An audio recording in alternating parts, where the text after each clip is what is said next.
Conducir un vehículo, cualquiera que sea, implica una enorme responsabilidad. Desde un triciclo, pasando por una bicicleta, un automóvil, un avión, una nave espacial, o digámoslo de manera más heterotópica aún, una locomotora. Y estaba mirando dentro de los juguetes que me quedan, este que conservo desde niño, y por supuesto, pues me acordaba de la manera como jugaba y hacía que el tren volara y sentía que echaba humo. Pero a veces el tren se descarrilaba y tenía que arreglar los rieles que ya están perdidos, quién sabe dónde. Ya no los conservo y me quedó solo la locomotora. Pues bien, el extraordinario caricaturista y dibujante matador, que algunas personas obviamente con su pleno derecho no les gusta, le regaló al presidente Petro una bella caricatura, un dibujo donde lo pone conduciendo una locomotora y ese dibujo se llama Chu Chu Chu. Evidentemente es un shu shu shu irónico a propósito del shu shu shu de las EPS que sostenían o sostienen el sistema de salud colombiano. Todo eso muy entre comillas, por supuesto. Pero es un bello regalo porque indudablemente nos regocija, creo que a la mayoría de colombianos, que vuelva el tren. Y eso que cantábamos cuando niños de Santa Marta tiene tren pero no tiene tranvía, bueno, se había quedado sin tren, pero por lo menos ahora vuelve el tren. Y creo que es una excelente oportunidad de desarrollo y de progreso para el país. Pero de la misma manera que esa locomotora del tren vuelve a hacernos soñar como país, como lo puede hacer el turismo y como lo pueden hacer otras embarcaciones, incluida la del Galeón San José, que repito, no nos vengan a decir que ahí había un montón de cerámica quebrada, cañones corroídos, objetos de antaño, cuyo valor histórico, por supuesto, es imprescriptible, inalienable, etcétera, etcétera, y unas cuantas moneditas. No, el cuento de las cuantas moneditas está ya en el amor en los tiempos del cólera. Pero habría que concebir a Colombia, a esta patria descuadernada, descarrilada, desbarrancada y a veces despeñada como una locomotora que no se puede descarrilar más, que no se puede desbarrancar más. Si somos conscientes, uno dice, oiga, es increíble que este país no tenga fondo, probablemente es sin fondos y probablemente, una vez más lo reitero, se cumpla la maldición de que Colombia no va mal, sino siempre irá peor porque es un desastre sin remedio. Ojalá que podamos conjurar esa maldición. Pero lo cierto es que en este país que nos preciamos, en esta república que a veces es muy bananera y a veces los gobernantes contribuyen a ese bananerismo, que es muy banal, por cierto, y patético, y guión de telenovela además, pues no contribuyamos a que se desbarranque más. Tratemos de contener el impulso porque a veces creemos que como vamos desbarrancándonos a toda mecha para introducir los cambios que creemos que son pertinentes, que esa es la única vía, y resulta que no. Resulta que podemos estar completamente equivocados. Y resulta que en una democracia la oposición existe, así como existen las minorías, y las mayorías también pueden decir en un momento dado, qué pena, la cosa no va por ahí, el rumbo no está correcto, nos vamos a desbarrancar. Y cuando eso ocurre, pues hay que cambiar de rumbo, hay que dar un giro. Y no hay que quedarse solamente echándole la culpa al que le dice al emperador o al duque, como en el gobierno pasado, que no se trata de decir qué hermosos trajes tiene el emperador, porque el emperador o el duque están en camisa o peor, están desnudos, ebrios, borrachos y no se dan cuenta. Yo creo que eso es fundamental. Y creo que hay una consejera que le habla al presidente y ella misma ha reconocido que viene una semana de reflexión y probablemente de recomposición.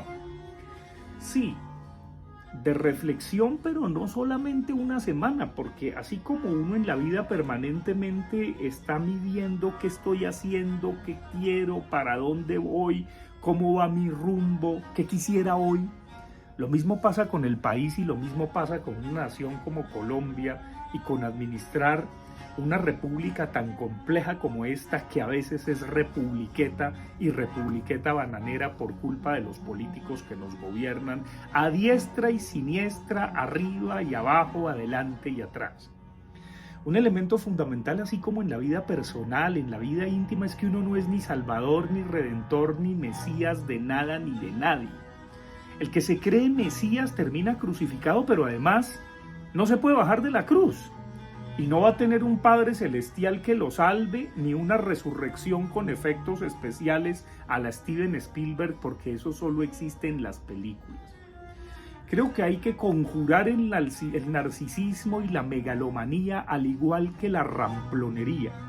Hemos visto por la historia, por los imperios, por los gobiernos, por los mandarincitos, por los tiranitos, y hablo en diminutivo porque siempre son chiquiticos, son bajitos, no miden más de 1,80 generalmente, y tienen un problema serio de capilaridad, desde Donald Trump hasta el señor Milei.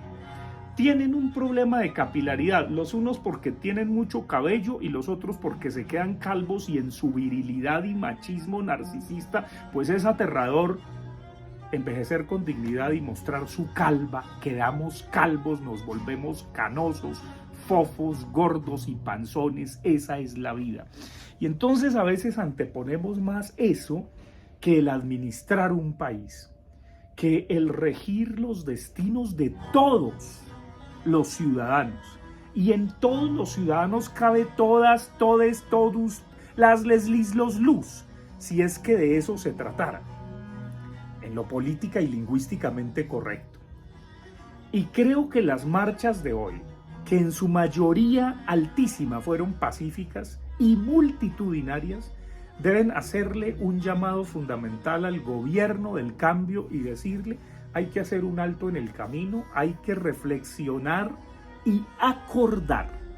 Acordar es ponerse de acuerdo con el corazón. Y ese ponerse de acuerdo con el corazón es eso que en algún video por allá el señor presidente de la República recientemente trinó su sketch, la política del amor y no del odio. Y la política del amor y no del odio, pues es escuchar lo que el contrario, el opositor, el que detesto, el que me cae mal, el que le lavaron el cerebro, el que tiene otra ideología, piensa, dice, cree y expresa. Lo demás es ser fundamentalista, lo demás es ser sectario, y también es estar bañado de ideología que impide justamente tomar distancia de ella, porque la ideología es una creencia tan profunda que no se reconoce como tal y que evidentemente siempre tiene una defensa muy cómoda: echarle la culpa al otro. El otro es el que siempre tiene la culpa, no yo, porque yo soy bueno y perfecto. La consigna de los buenos somos más y los malos los demás se acuñó en el gobierno de la seguridad democrática, y miren a dónde nos ha llevado. No, nadie es bueno, nadie es justo. Nadie venga a dárselas de ser él y después el diluvio. Y eso cabe para todo el mundo. Esa dosis de humildad es la única manera de conjurar la soberbia administrando un país. Y creo que las voces de la gente que marchó allá con sus camisetas de la Selección Colombia, con sus camisetas blancas, con sus consignas en medio de la lluvia o no lluvia, echando madrazos o no, es justo escucharla. Y qué bueno que esas personas pudieron marchar y no salieron con los ojos rotos, como sí les ocurrió a los jóvenes de la primera línea. Y qué bueno que se les protegió y se les garantizó el derecho a la disidencia, a la diferencia, a la oposición y a decir: no estoy de acuerdo. Pues bien, señor presidente Gustavo Petro, usted que está tan curtido en marchas, y que evidentemente ha anunciado la contramarcha, que no es contramarcha porque es una marcha tradicional del 1 de mayo, y usted dice: quiero que me dejen hablar desde el atril de los trabajadores, iré caminando, etcétera, etcétera. Esto no se arregla con marchas y contramarchas, son expresiones legítimas de las ciudadanías libres. Pues bien, hay que escuchar también a estas otras ciudadanías libres, así sean de derecha, de extrema derecha, que no todo el mundo fue de extrema derecha ni de ultraderecha, de los que marcharon y de las que marcharon, y pues a ver qué es lo que están proponiendo. ¿Cuál es el inconformismo? Y para eso sí hay unas reglas de juego en una democracia, que no es jugar solamente a la demagogia y al populismo ramplón. Y demagogias y populismos ramplones los hay también de derecha, y lo vemos en Argentina, lo vemos en Salvador. Ojalá no lo veamos tanto en los Estados Unidos, porque eso sí alteraría la geopolítica mundial y sobre todo a nosotros, y lo vemos con los vecinos de Venezuela. No nos podemos hacer los de la vista gorda, no podemos tapar el sol con un dedo, no podemos esperar a que haya otro cardenal Pedro Rubiano Sáenz, que en paz descanse el cardenal Rubiano, que le dijo al expresidente Samperlo del elefante, y el elefante nunca se vio porque todo ocurre a mis espaldas. Perdónenme, me acabo de enterar, lo hice desde el cacao mayor hasta el cacaíto más pequeñito. Entonces no, hay que hacer un alto en el camino, hay que reflexionar, hay que ver todos los frentes, hay que revisar la ejecución, hay que revisar la integración de todas las ciudadanías. Por supuesto, se ha puesto en la agenda algo que se había olvidado durante decenios, de acuerdo, pero también no se puede echarle la culpa y estropear a las clases medias ni a las personas que no se sienten ni representadas ni identificadas. Eso es una democracia. Esas son las reglas de juego, y son las reglas que han permitido que usted, Gustavo Petro, haya llegado al solio de Bolívar y se siente firme, recto, como todo un presidente de la República, que ojalá los colombianos nos enorgullezcamos del cambio que se ha enrutado, pero que necesita correcciones quizás sustanciales. Aceptar eso, asumirlo, reconocerlo, saber que no somos la última Coca-Cola del desierto, que nos podemos equivocar, que de pronto el ritmo era como cuando yo estaba chiquito y entonces quería que esta locomotora volara y arrasara con todo el apartamento o con la casa donde vivía con mis padres. Quizá no, quizá nos queda solamente el recuerdo, pero es un bello recuerdo que puede decir shu, shu, shu, pero no para acabar lo que de pronto funciona, aunque funciona de manera imperfecta.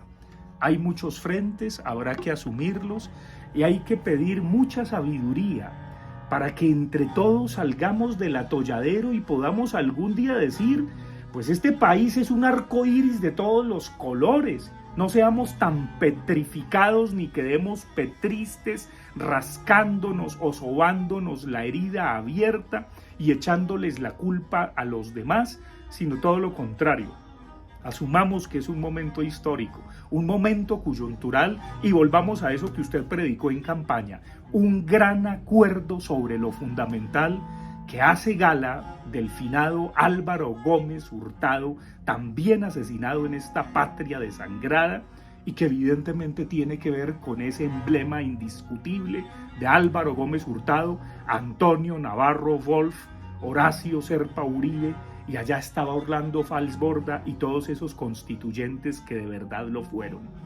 Si queremos renovar el país, si queremos otro rumbo, también hay que hacer altos en el camino y reconocer: quizá vamos muy rápido, demasiado enrutados y desencajados, y nos podemos desbarrancar. Entonces, a corregir el ritmo, a corregir el rumbo.